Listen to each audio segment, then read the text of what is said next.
농구 승호패 40회차. 이번 회차는 뭐 이미 세 번의 2월이 됐기 때문에 이제 2월이 없는 회차입니다. 그러다 보니까 아무래도 좀 많은 분들이 관심을 갖고 계시고요. 뭐 등산에만 들어도 뭐 나쁘지 않은 그런 승호패죠.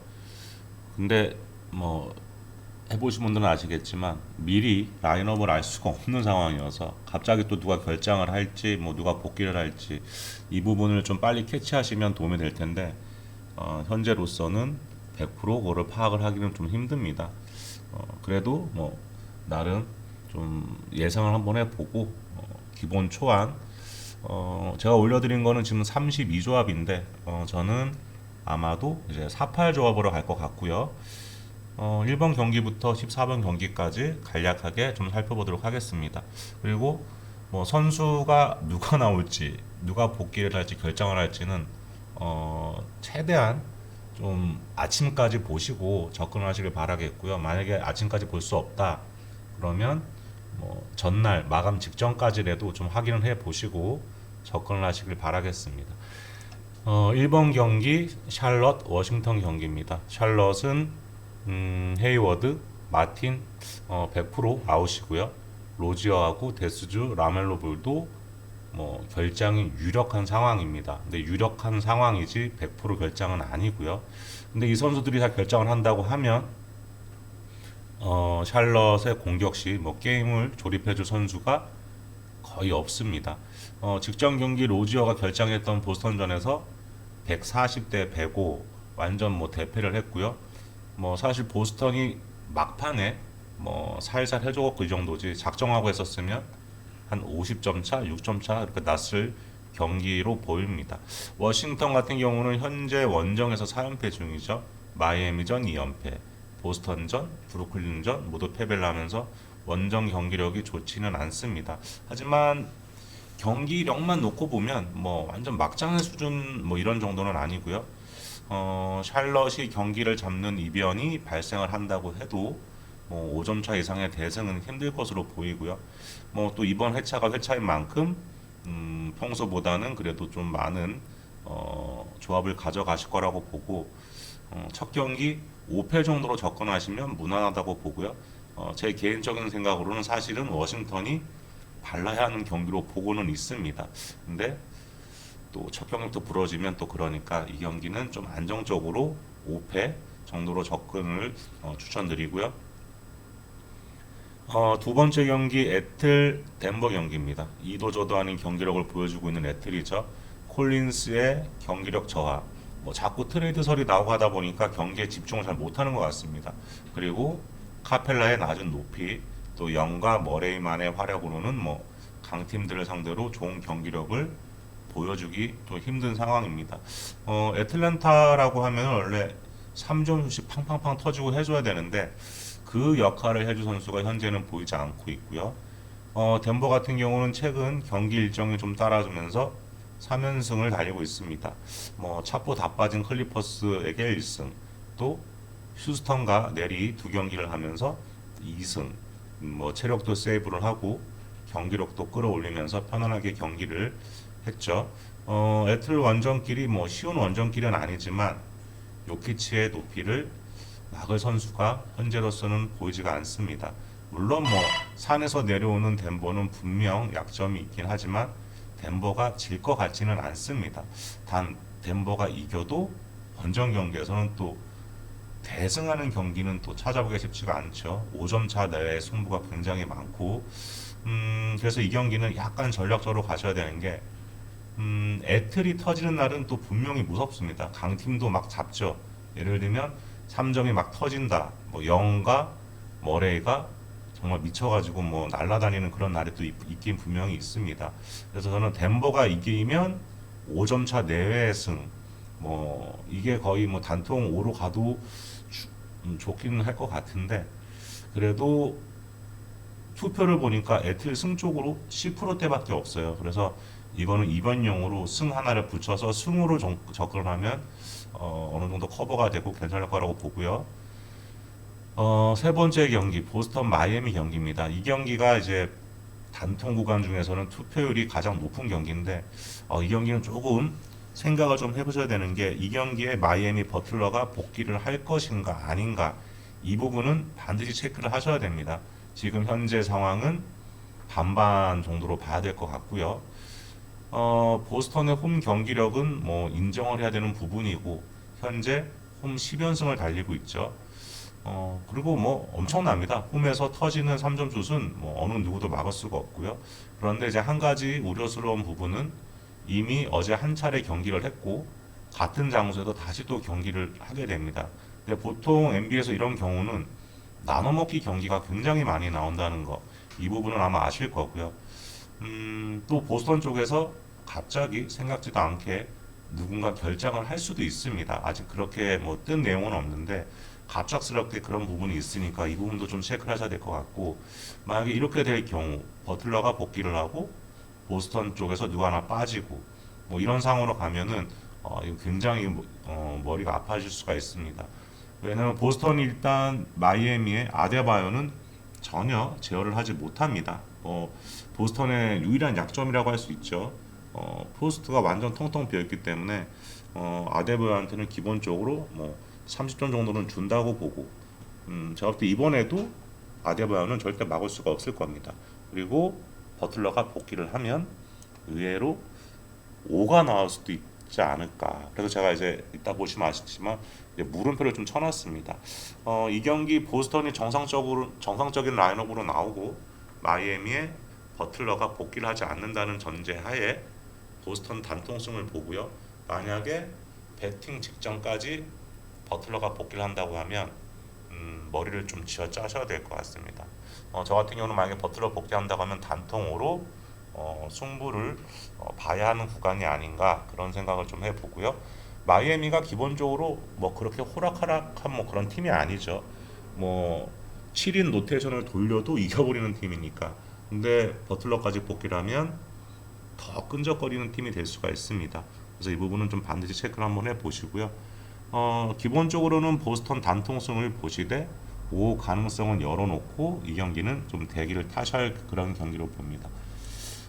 네 번째 경기는 브루클린 토론토 경기입니다. 브루클린이 현재 지금 3연승을 달리고 있지만 뭐 상대 팀을 봤을 때 뭐 릴라드가 없는 포틀, 뭐 올랜도, 또 워싱턴 뭐 이런 팀들을 상대로 홈에서 3연전 일정을 치렀고요. 근데 뭐 다 이긴 이겼는데 쉽게 이긴 경기는 단 한 경기도 없습니다. 거의 뭐 4쿼터 막판까지 뭐 거의 똥줄 타다가 그렇게 이겼는데 어쩔 수가 없죠. 두란트와 어빙 둘이서만 농구를 하고 있다고 보면 되고, 이 두 선수가 동시에 같이 터져야 이기게 되죠. 뭐 워낙에 뛰어난 선수이다 보니까 이 두 선수의 힘으로 버티고 있지만 이번 상대가 토론토라고 하면 상황은 좀 달라질 수가 있습니다. 토론토가 이제 거의 완전체가 됐다고 보고요. 시아캄, 트렌트, 반스 모두 출전 시간을 늘려가고 있고 경기력도 상당 부분 올라와 있습니다. 지난 맞대결이었죠. 브루클린 전에서 반블릿, 시아캄, 반스 뭐 그때는 모두 못 뛰었었습니다. 그러면서 브루클린이 이겼는데 이번 경기는 모두 출전을 하고요. 이 경기 제가 볼 때는 투표율과 반대로 브루클린이 쉽게 가지고 갈 수 있는 경기는 아니라고 봅니다. 홈에서 브루클린이 오히려 대패를 할 수도 있다. 저는 그렇게 보고 이 경기는 뭐 5도 생각을 하긴 해야겠지만 저는 토론토 일단 단통승, 투표율이 18.7%죠. 저는 그래서 이 경기는 토론토 단통승을 먼저 보고 상황에 따라서 5로 뭐 바꿀 수도 있는데 현재는 토론토 쪽을 보고 있습니다. 5번 경기는 사실 큰 뭐 고민할 필요는 없을 것 같고요. 뭐 올랜도가 홈이라면 모르겠지만 사실 홈이라고 해도 뭐 클블을 봐야겠죠. 그런데 뭐 클블도 홈이고 뭐 결장자가 뭐 있긴 한데 그래도 홈에서 올랜도를 상대로는 클블이 쉽게 가지고 가지 않겠느냐 하는 생각을 하고 클블 단통승 보고요. 6번 경기 역시 미러키 레이커스, 어쩌면 레이커스가 이 경기에 르브론 제임스와 데이비스를 뺄 수도 있겠다는 생각이 좀 듭니다. 현재 부상자 명단에 올라는 있고요. 뭐 사실 나오려고 하면 나올 수는 있겠죠. 근데 이 두 선수가 나온다고 해도 미러키 원정은 상당히 버거운 일정입니다. 그리고 레이커스가 2경기부터 동부지구 원정 6연전을 소화를 해야 되는 일정인데 레이커스 입장에서는 이제 선택과 집중이 좀 필요한 그런 시기로 보이고요. 이 경기에 굳이 무리를 하면서 다음 경기 일정까지 꼬여버리게 만들 것 같지는 않고요. 그래서 저는 이 경기 미러키 단통승을 보고요. 뭐 르브론과 데이비스가 나와도 이 경기는 미러키 단통승을 보겠습니다. 7번 경기 멤피스 필라 경기입니다. 미네소타에게 패배를 한 멤피스죠. 미네소타의 뭐 양궁에 완전 무너졌던 그런 경기입니다. 하지만 이번 경기는 멤피스의 홈 경기고요. 필라델피아 역시 클브렉에 힘 한번 써보지 못하고 대패를 당했습니다. 경기력이 완전 막장 수준이었고요. 그나마 다행인 점은 너무 일찍 승부가 정해지다 보니까 가비지 타임이 좀 일찍 오면서 주전 대부분이 푹 쉬었습니다. 양 팀 모두 100%풀 전력으로 나오는 상황은 아니고요. 그런데 이제 올 시즌 멤피스는 홈에서 5점 차 이상으로 진 적이 단 한 번도 없습니다. 그만큼 홈에서는 멤피스가 강력하다고 보시면 되겠고요. 멤피스 단통승을 먼저 그려놓고 5 정도를 생각을 하면 괜찮은 구간이 될 것 같은 그런 경기입니다. 8번 경기 세난 6월 경기는 세난이 이길 마음도 없고 지금 9연패인데 이길 실력도 안 되고 그런 상황입니다. 6월은 잉그랜과 맥컬럼이 복귀 시점을 조율하고 있고요. 굳이 복귀 안 한다고 해도 머피 3세가 요즘 거의 미쳐 있습니다. 고감도 3점을 팡팡 터뜨리면서 잘해주고 있고, 그리고 자이언과 발란슈나스가 연일 상대의 골밑을 맹복하고 있고요. 세난이 자이언과 발란슈나스를 막을 방법이 거의 없다고 보시면 될 것 같습니다. 홈 세난이기 때문에 좋게 보고 싶어도 자이언과 발란슈나스를 막을 방법이 없고요. 혹시라도 이 경기에 잉그랜과 맥컬럼이 복귀를 한다고 하면 쉽게 6월이 잡겠죠. 그런데 복귀를 안 한다고 해도 이 경기는 6월 단통승을 보는 게 맞는 것 같습니다. 9번 경기는 코멘트하기도 아깝죠. 그냥 피닉스 단통승을 보면 될 것 같고요. 10번 유타 인디 경기, 이 경기는 좀 어렵습니다. 코니가 돌아오면 유타가 홈에서 인디애나 정도는 가볍게 바를 텐데 코니가 없는 부분, 이 부분이 조금 좀 아리까리합니다. 하지만 코니가 없다고 해도 현재 인디애나가 서부지구 원정 네 번째 경기를 소화를 해야 되는 상황입니다. 서부지구 원정 경기는 그만큼 어렵죠. 일단 클리퍼스에게도 졌고 레이커스에게는 1점 차 신승을 했지만 다시 세크라멘토에 가서 또 23점 차 대패를 했습니다. 유타가 현재 5연패를 당하다가 홈에서 클리퍼스를 상대로 연패를 끊어냈다는 점에서 다시 한번 홈에서 힘을 낼 가능성이 큰 구간으로 보고요. 초반 화력 싸움에서 분위기가 어느 쪽으로 가느냐가 상당히 중요한 매치로 보이는데 5를 배제하기는 좀 힘든 경기죠. 사실 양팀 스타일상. 그래도 경기 일정상으로도 그렇고 유타가 분명히 유리한 경기로 보입니다. 유타 단통승 보고요.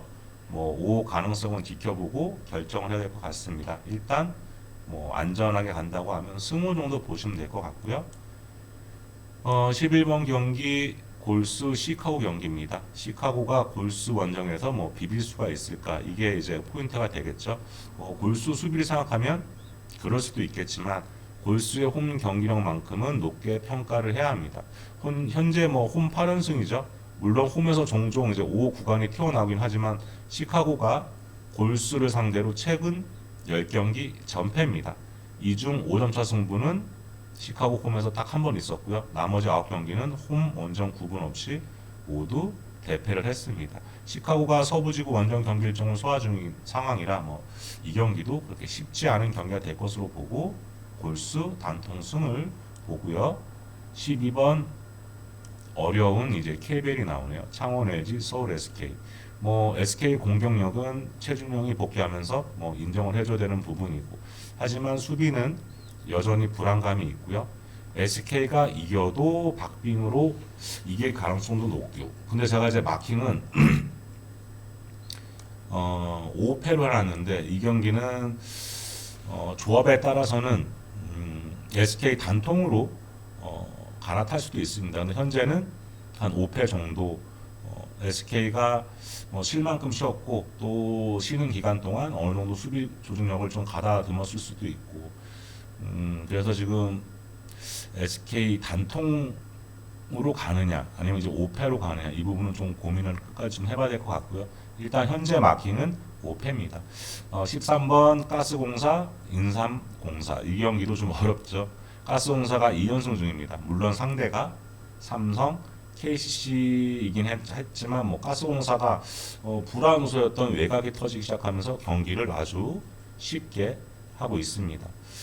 신승민, 전현우가 팡팡 터지고 있고 두 경기 연속 20점 차 이상으로 상대를 제압 중이고요. KGC 임상공사 같은 경우는 파죽의 6연승 행진 중입니다. 공격이 안 되면 수비로 풀고 수비가 안 되면 공격으로 풀고 스페맨이 막히면 오세근이 풀고 오세근이 막히면 아반도가 풀고 이런 식으로 변준영, 문성건 모두 알아서 제가 볼 때 감독도 필요 없는 팀인 것 같습니다. 팀이 알아서 잘 돌아가고 있는 중이고요. 가스공사 상승세를 일시적인 현상으로 보기에는 경기력이 확실히 좋아졌고요. 이대성이 볼 소유 시간을 확실히 조금 적게 가지고 가면서 빠르게 패스를 해주고 그만큼 외곽에서 찬스가 많이 나고 있습니다. 그 전까지만 해도 이대성이 자신이 다 해결하려고 하다 보니까 거의 죽은 볼 이런 식으로 시간이 다 막다른 상황에서 이제 패스를 해주면 그냥 폭탄 돌리기였죠. 그러다 보니까 3점슛이 터지지 않았는데 지금은 오픈 찬스도 많이 나고 있고 그러면 양쪽에서 신승민이나 전현우 이런 선수들이 3점을 확실하게 꽂아주고 있으면서 좋은 경기력을 보여주고 있거든요. 이 두 팀이 지난 양팀 맞대결에서도 박빙의 승부를 했었고 또 저는 가스공사의 상승세를 일시적으로 보지 않습니다. 그래서 저는 이 경기는 KGC가 또 항상 4쿼터에 보면은 김상식 감독이 주전들의 체력을 세이브해준다는 그런 생각으로 조금 느슨하게 경기를 하죠. 그러다 보니까 5점 차 승부도 굉장히 많이 납니다. 그만큼 좀 아슬아슬한 경기를 많이 하는 팀. 그래서 저는 이 경기는 단통 5 나름 투마킹은 좀 아깝다는 생각이 들고 가스공사를 갈 수도 없고 인삼을 갈 수도 없고 그래서 이 경기는 단통 5 정도로 보고 있고요. 14번 경기 KCC KT 경기입니다. 3연패에 빠져있는 KCC, 2연패에 빠져있는 KT죠. 연패에 빠져있는 팀들이지만 굳이 경기력만 놓고 보면 KT가 KCC보다는 그나마 나은 상황입니다. 그런데 이제 KCC가 원정에서는 무기력하게 패배를 하지만 홈에서는 그나마 지던 이기던 경기력이 조금은 회복이 됩니다. 올 시즌 홈에서 8경기를 치렀는데 승리는 2번밖에 없죠. 2승밖에 없는데 5점 차 이상으로 패배한 경기는 단 한 경기밖에 없을 정도로 홈에서는 어쨌거나 잘 버팁니다. 그리고 KT를 상대로 지난 맞대결에서 원정이었음에도 불구하고 15점 차 대승을 거두기도 했고요. 용병 간의 맞대결에서 KCC가 KT를 압도를 했었던 그런 경기였습니다. KCC의 경기력이 좋지 않지만 홈이라는 점은 분명한 변수가 될 수 있을 거라고 보고 이 경기는 저는 KCC 승으로 승 5네요. 네, 승 5로 한번 가보도록 하고요. 이제 이 정도에서 보셔야 되는 게 아까 말씀드렸던 것처럼 이변 구간이 나오면 만약에 5가 나오면 거의 몰살이죠. 보스턴, 마이애미 경기 여기는 좀 계속 좀 체크를 한번 해보셔야 될 것 같고 그리고 이 구간 저는 전략적으로 토론토를 보긴 하는데 저 볼 때는 이 선택은 저는 토론토가 불어줘도 후회는 없을 것 같고요. 시약함을 막을 수 있을까요? 브루클린 포스트가 제가 볼 때는 어렵다고 보고 그다음 요 구간 멤피스 필라 여기는 5점 차 승부도 좀 나올 수가 있다. 예를 들면 멤피스가 단통승이 굉장히 좋아 보이긴 한데 5점 차도 배제할 수가 없는 부분이 엔비드를 멤피스가 어느 정도 제어하느냐. 제가 볼 때 자모란트는 필라가 절대 막을 수가 없습니다. 근데 이제 베인이 없는 부분이 좀 걸리죠. 그리고 딜런 브룩스의 외곽이 어느 정도 지원이 되느냐. 제가 볼 때 딜런 브룩스가 터져주면 멤피스가 쉽게 잡을 경기로 보이긴 합니다. 근데 외곽 지원이 없으면 조금 어려운 경기를 할 수 있다. 왜냐하면 멤피스 역시 엔비드를 100% 막기는 좀 힘들다고 보고요. 그래서 5 가능성도 분명히 있습니다. 그리고 뭐 여기 요 구간 여기는 뭐 6월 가야 될 것 같고 여기도 피닉스 그냥 가는 게 맞다고 보고요. 또 유타 인디 경기 여기는 단통 승을 가느냐 단통으로 가느냐 뭐 결정한다고 하면 투표율도 역시 단통가 많긴 한데 이 두 팀 사이상은 뭐 주고받고를 하게 될 경우가 있을 것 같고 저는 콘니가 나오면 유타 단통 갑니다. 근데 콘니가 결정하면 5 이렇게 가셔야 될 것 같고요. 또 골스 시카고는 뭐 불어줘도 어쩔 수 없습니다. 이거는 골스 가는 게 맞고요. 그리고 12번 SK 5 패를 해놨는데 저는 여기서 아마 5를 제거할 수도 있다 그렇게 보시면 되겠고 안양 가스공사는 그냥 단통 5 그 다음 KCC KT는 승 5인데 5를 지울 수도 있습니다. 이렇게 해서 기본 초안은 잡아놨고요. 어차피 토요일 오전 8시 50분까지 마킹을 하시면 되니까 벌써 3번이나 이월이 됐습니다. 그만큼 어려운 농구 20패고 근데 서두에도 말씀드렸다시피 어려운 이유는 빨리 하셔서 그런 것도 있어요. 왜냐하면 누가 나오는지 누가 복귀를 하는 누가 결정하는지를 모르는 상태에서 그냥 해버리시면 팀 네임밸류만 가지고 해버리면 당연히 맞추기가 조금 힘듭니다. 그러니까 최대한 늦게 1,000원 자동을 돌리면 모르겠는데 그래도 8,000원, 16,000원, 32,000원, 48,000원 이렇게 가시는 분들은 최대한 좀 늦게 접근하시고요. 저도 요 게시판에 이렇게 올려놓긴 했는데 이제 보고 최종 시한은 선수 정보가 뜨는 대로 오늘 저녁 9시경 아니면 사실 제 마음 같아서는 8시 내일 오전 8시 30분까지 하고 싶거든요. 왜냐면 3번이나 이걸 되는데 그래도 좋은 1등은 바라지도 않고 2등, 3등이라고 하려고 하면 최대한 늦게 최대한 한 명의 선수에 대한 정보라도 더 얻을 수 있게끔 하고 난 다음에 올리는 게 맞다고 봅니다. 일단 기본 초안 참고하시고 여러분들도 아마 관심이 많으실 것 같은데 한번 보시고요. 또 좋은 정보가 있으면 제가 지금 캐치 못하고 있는 것도 분명히 있을 겁니다. 이제 그런 게 있으면은 여러분들도 좀 알려주시고요. 오늘 9시 아니면 내일 오전 8시 30분 요즘 최종 마킹 저는 4-8 조합으로 가져갈 겁니다. 지금 현재 3위 조합인데 4-8 조합으로 해서 다시 올려드리도록 하겠습니다. 여러분들도 기본 초안이 있으면 올려주시고 제가 볼 때 이 중에 불안한 구간도 분명히 있긴 있죠. 예를 들면 말도 안 되게 클구리 5가 나오면 그거는 이번 회차도 1등은 이제 없는 겁니다. 근데 이번 회차 아시죠? 1등 없으면 2등이 가져가는 거고 2등이 없으면 3등이 가져가고 3등이 없으면 4등이 가져가는 겁니다. 그만큼 이번 회차는 그래도 좀 도전을 해볼 만한 회차니까 조금씩이라도 한번 해보시길 바라겠습니다. 기본 초안 요 정도로 마무리하고요. 저녁 한 9시 아니면 내일 오전 8시 반쯤에 최종 마킹을 가지고 다시 찾아뵙도록 하겠습니다. 최종 마킹은 요거 확인하시면 되고요. 저기 점오 토토 찾아주시는 방법은 아시죠? 네이버 카페에서 점오 토토 치시고 들어오셔도 되고 검색하기 귀찮다 하시면 제 영상 밑에 보시면 링크가 걸려 있으니까 링크 타고 들어오셔서 가입 인사 꼭 좀 남겨주시고 그리고 분석을 보시면 감사합니다 라든가 아니면 태클도 좋습니다. 이런 건 나랑 생각이 다르다 이런 댓글이라도 하나씩 남겨주시면 분석하시는 분들이 더 기분 좋고 힘이 날 수 있는 그런 분석글을 올려주실 겁니다. 이상이고요. 이번 농구 승호패에서 방송 듣고 계시는 분들 중 혹은 저희 카페 가족분들 중 반드시 1등이 아니면 2월 된 2등이라도 꼭 나오시기를 바라겠습니다. 그럼 저는 또 다른 최종 마킹으로 찾아뵙도록 하겠습니다.